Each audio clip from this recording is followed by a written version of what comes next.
Hello, and welcome back to Coin Lady channel. I've noticed that everyone is stirred up about the FCC's efforts to appeal the Ripple judgment, and they want to do so as quickly as possible. What we're doing here will be harmed by this ruling, they said. And we really need a second opinion on this. They may have to wait, though, as many legal experts are currently of the opinion that the judge will not permit it. But coming from the side that has been dragging their feet and doping up the entire time, using time as the final weapon is quite comical. They are now pushing for a quick resolution. This is going to be a long process, I suppose, whether they get to go straight to an appeal or have to wait. And I don't think it will have much of an impact on us in this area. There were many reasons why the Ripple case made headlines in court. For starters, it makes it crystal clear that XRP is not a security. We've been saying that for years, and it's good legal practice. However, it also prevents the SEC from widely disrupting the cryptocurrency sector. And to be frank, at the conclusion of a Ripple appeal, we've got worse problems, and just one court case, what a disaster here, if we don't have laws rolled out in clear regulatory standards. It's not a conducive setting for getting work done. As institutional investors like Block.Point One and Fidelity pour into the cryptocurrency market, however, stricter regulations seem likely. These firms don't want their customers withdrawing money from their funds and investing it independently, so they're focusing on the broader cryptocurrency market.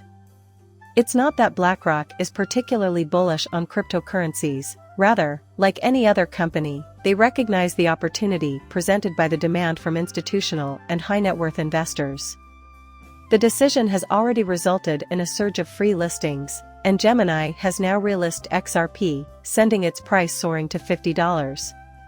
You probably witnessed the price spike because of insufficient liquidity and a market order that was placed. As for the lessons to be learned, I don't see much beyond the fact that the SEC has postponed a decision on the Bitcoin ETF for ARK because they were up against a deadline and want public feedback on the matter. They have until January of 2024 to make a decision on all of these Bitcoin ETFs, and while they usually take that full amount of time, maybe things will be different this time because you have your big players here that really want these products. Only time will tell. I suspect, though, that they will kick the can down the road, at least a little bit longer, if not the full amount of time, but we're knocking on the door, we're gone. Or at any moment before that, if you believe the rumor mill. However, at this point in time it is as sure as anything can be. It's only a matter of time. Sam Beekman has been arrested and taken to prison. Witnesses have been tampered with by him. Never before have I seen someone given so many opportunities. We wouldn't have gotten the bill if this wasn't your eye. People in QMR are just like that, though. Right. They can break the norm if they choose to. It hurt him because they don't do it very often. Still, I'm willing to bet that by the end of this, he will have received some significant jail time. However, the repercussions will not be nearly severe enough for the harm he caused. Gemini, a digital currency exchange, is currently embroiled in a legal dispute. And right now, this worries me less than it did previously, since my main worry was that if the digital currency firm failed, they'd have to liquidate the Grayscale Bitcoin Trust, which is their only real asset. To add insult to injury, who would buy all of that? Would that mean a flood of Bitcoins suddenly hit the market with a thud in the year 2023? Big ideas, Fidelity, BlackRock, and more are coming. Charles Schwab, along with a few others, has recently launched a cryptocurrency exchange. There seems to be a healthy market for it. And I anticipate that the Grayscale Bitcoin Trust will be acquired in its entirety sooner rather than later. I don't think it would lead to a massive, sudden decrease in crypto prices, but rather be a bullish moment for the market. I really don't see Grayscale or the digital currency group it's a part of coming out of this alive. The SEC is spiteful, so they won't be first to market. They took legal action against them because the bottom line was that they had to take some kind of action and try to force the issue. Unfortunately for them, the market is typically won by the first available ETF.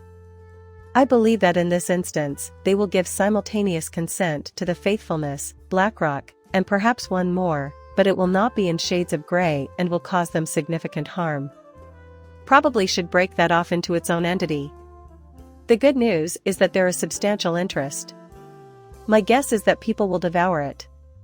Sure, no sweat. Senator Loomis has recently demanded that the SEC end their legal action against cryptocurrency exchange Coinbase. And many lobbyists, as you well know, are likely funding negative ads. Herein is the rub. And please don't misunderstand me. The SEC's method is repulsive to me. More than anything else, this is a result of Congress's refusal to act on a developing crisis. Having defined rules for this area is essential.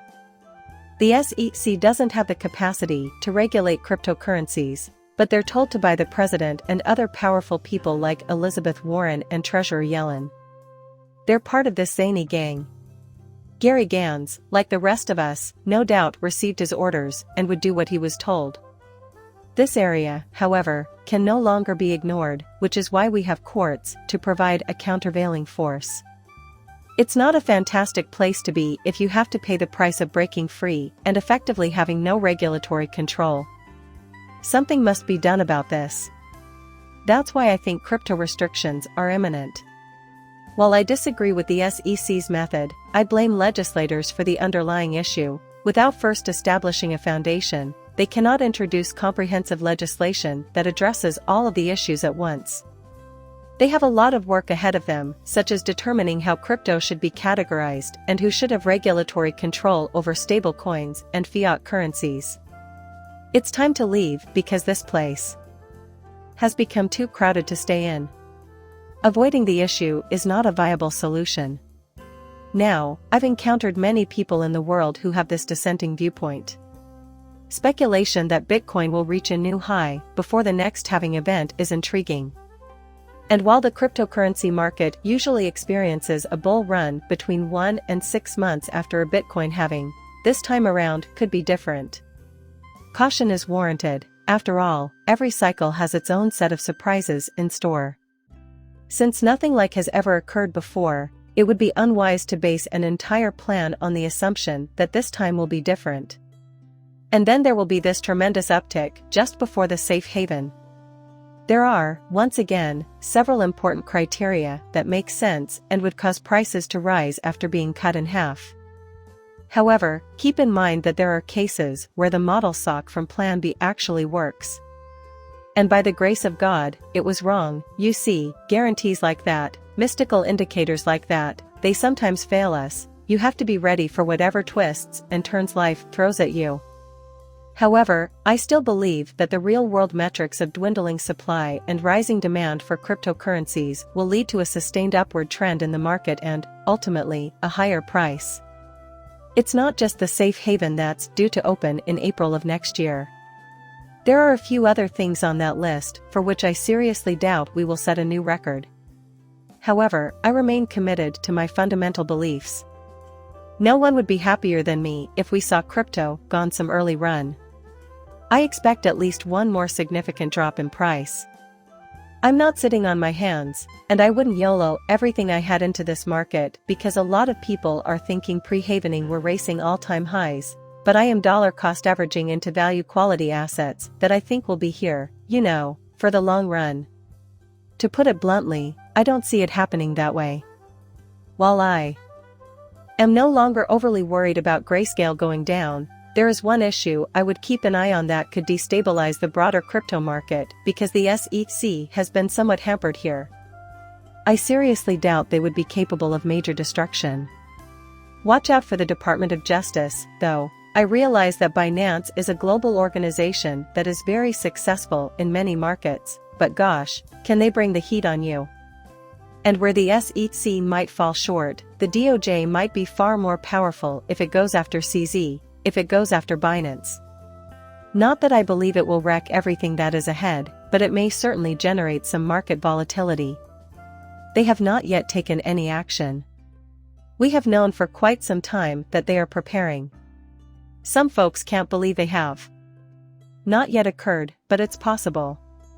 We'll have to wait and see, but maybe their case isn't as strong as we've heard, and that might be a major downward mover in pricing in the near future. But if the rumors are true, the DOJ may have a lot of ammunition against Binance, and that scares me more than the prospect of Gary Gensler showing up at my house. Last but not least, the Cardano network currently supports adding Bitcoin RAT nodes. First and foremost, you should consider the network's capacity, security, speed, cost, and the types of transactions it supports before considering whether or not it supports more advanced feature sets. However, having desirable assets that people are interested in trading is also important. So, yes, that does happen via this method. Keep an eye on who is actually producing and introducing novel, appealing features that people will want to utilize. Also, I'm aware that many commentators are now negative about Cardano. That's what bear markets do, man. The value of Cardano continues to fall. And they keep on growing. The present stands in stark contrast to 2017 and 2018. In comparison, that's light years away. That's what you're after. Nowadays networks actually deliver what they advertise. That, in my opinion, is a major point. Once more, you'll need appealing resources that people will want to use. And Bitcoin is a major player on the international stage. Leave a comment and tell me what you think. Please subscribe and like as always. See you in the next one, bye.